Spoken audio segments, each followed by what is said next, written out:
John chapter 10 from verse 11 to verse 15. Me are the good shepherd. The good shepherd will give up in life for the sheep them. The somebody will get paid for look after them. I know the shepherd, they don't own the sheep them. So when time that somebody they see wolf a come, he may run go well for sheep them.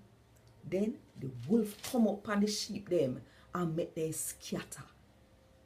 The somebody will get paid for look after his sheep them run away, cause him only business about the money. He no care about the sheep them. Me are the good shepherd. Me know me own a sheep them, and me sheep them know me. Same like how the Father know me, and me know the Father. And me give up my life for me sheep them. A God Wod Dis. Thank God.